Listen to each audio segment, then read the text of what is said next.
Mizuno, without a doubt, one of the best iron makers of all time. I'm a huge fanboy, and I am unapologetic about that one. I've played the MP33s, I've played T-Zoids, I've had GPX model clubs in the back of my bag. I've even had the MP20s. One thing I've never had in the back of my bag is a set of Mizuno wedges. Just never quite got along with them, but they've gotten better and better over the years. Well, here in 2025, they have just released two new wedges, the T1s and the T3s. And let me tell you, for the first time ever, I'm considering putting a set of Mizuno wedges in the back of my bag. If you love Mizuno, you're gonna enjoy this video. Let's get to work. All right, having a closer look at these two. I've got the T1 on my right. On my left is the T3. You can see the T3 has more of a cavity back look to it, where you've got a very clean blade look here in the T1.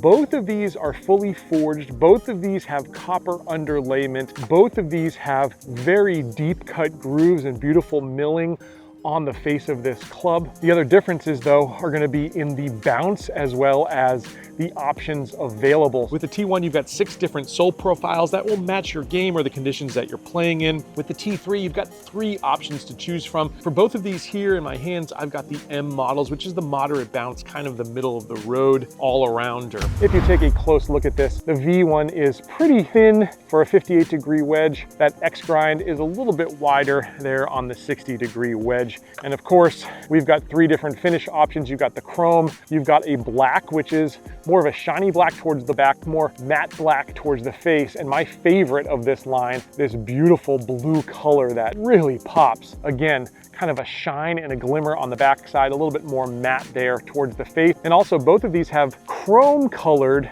faces, so you're not gonna see it wear down. Plus, these being forged, that color is baked in a little bit better here on a forged wedge. So these are gonna hold up. They're not gonna necessarily show their age like PVC coated clubs, for instance. These are gonna hold up over time. Now, another thing we notice when we flip these around is you've got a lot more rounded angles there, an all around a bigger profile here with the T3 model, a little bit more player friendly here in the T1. I think this is probably gonna fit the lowest of handicaps, where I think this one could be more of a mid-handicapper club. Now, both of these models are priced at $179, so these are premium wedges with a premium price tag. We'll see if we get premium results. So another interesting thing that Mizuno has done here is if you're already playing Mizuno irons, it's actually possible to replace your set pitching wedge and gap wedge with these either T1 or T3 wedges. I think that's going to be a really interesting proposition for folks that maybe want to have a little bit more control from pitching wedge on down. And of course, both sets of wedges really match what Mizuno has already put out there in terms of both looks and feel, especially if you're playing the Mizuno Pro line already and you've got the copper underlayment with the new S3s or one of the other Mizuno Pro irons. The feel is going to be really seamless. So I really like what they've done wrapping this whole line together. And again, I do think, especially if you're a Mizuno iron player, I think this is going to be a really good option for you, assuming you like the results. I'll find out right now because it's time to test these ones out. All right, we're gonna go 80-yard shot here, and I've got the T1 wedge in hand. This is the 56-degree and the M bounce profile, which is kind of an all-around wedge grind. Really want to see spin, see control. That was a good-looking shot. And that checked up very nicely. I love the feel coming off the face. It feels like a forged iron. Great turf interaction. I love the trajectory of that shot. And that thing sucked back. We'll check the pitch mark here in a second. These things feel absolutely spectacular, but there is the other wedge in this line that I want to test from this distance, because I also have the 56-degree. Count this as like a little bit of a closest to the pin. Here is the T3 model. Now, this is more of a cavity back look. It's gonna match the S3 clubs that I loved so much. If you missed my review, please go back and watch that one. I think these are the gold standard of players' irons here in 2025. The best ones I've tried in a very long time. Could easily go in my bag, although I'm not changing irons this year. But if I was, that would be the strongest contender. Now, looking down at this one, you've got more of a rounded face. It's a bigger overall striking area. Let's see how it feels though off of this turf, and let's see how it does there up on the green. Caught that one slightly heavy, And that one came up short, but I'll tell you what was nice about that strike is with that little extra bounce, that little extra face area, that did slide underneath the club, and it was still a pretty forgiving result for a pretty poor strike there, to be quite honest. Shot 2 here. That was a lot better.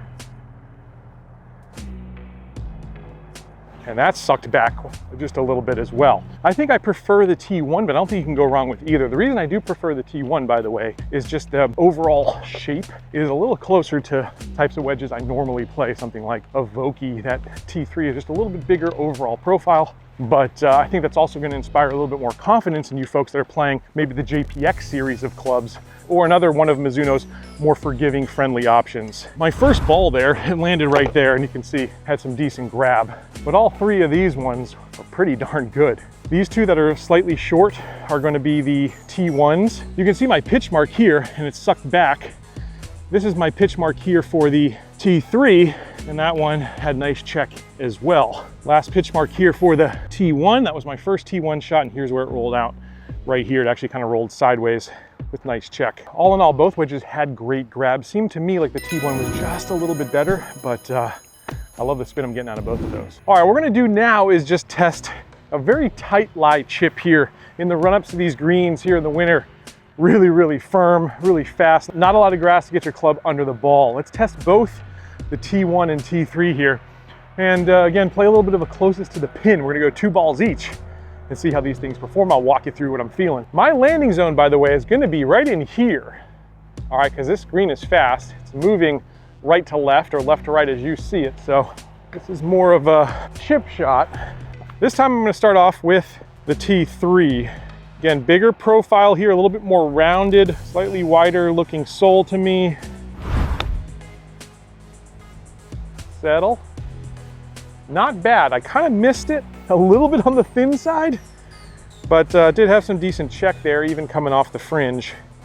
Let's see if I can carry it a little bit further and get this shot a little bit tighter. Better. Settle, settle, settle, settle. It's tough to stop these ones. All in all, this club wants to use the bounce to slide through. I think in this particular condition, again with these tight lies, I think the T1 is gonna cut just a little bit deeper through and maybe help us get another groove or 2 on the ball. Let's see what happens. Yeah, exactly what I was thinking. Get in. Oh, hit the hole. Let's see if we can pop one in this time. Always tough to improve on shots like that though. But that time I hit my landing spot exactly, and that's the leave I wanted. All right, so here again are our balls. All decent shots. Of course, these ones ran out a little bit further, but I'll take those. All in all, I think off of this type of condition, off of a fast and firm type of soil, you're gonna enjoy the T1s a little bit better than the T3s. The T3 is gonna work where it's a little bit fluffier, a little bit more rich, a little bit more dense grasses, where you don't wanna get stuck and you wanna slide that club face through. That's where it's gonna work a little bit better. It's nice to have options, I gotta say. All right, let's go to the next test. The prevailing wisdom in golf is that you should change wedges about every 75 to 100 rounds. Or on the flip side, every season or 2 of golf, depending on how much you play. I wouldn't change them nearly that much, except for the fact that I test so much golf equipment, but I'm wondering, how about you? I'd love to know down in the comments, let me know, how often do you change your wedges? Do you go with that suggestion of 75 to 100 rounds, or do you play them a whole lot more? My guess is folks play them a whole lot more, but I'd love to know. I would also bet that the lower handicap players change their wedges more often. And it's not because they've got more money or anything like that. It's because they make a little bit better contact in one particular part of the club face. They also may wear those grooves down with the type of contact that they're making more often. So it'll be interesting to find out. Let me know as well what your handicap is and how often you change your wedges. All right, we're gonna hit some sand shots here, and I'm gonna go with the T1 wedges. I really do think these are the best wedges for my game. And I'm gonna give myself a reasonably difficult shot here where I don't have a ton of green to work with on these fast greens. We got the 60-degree wedge. Let's see how we get out of here.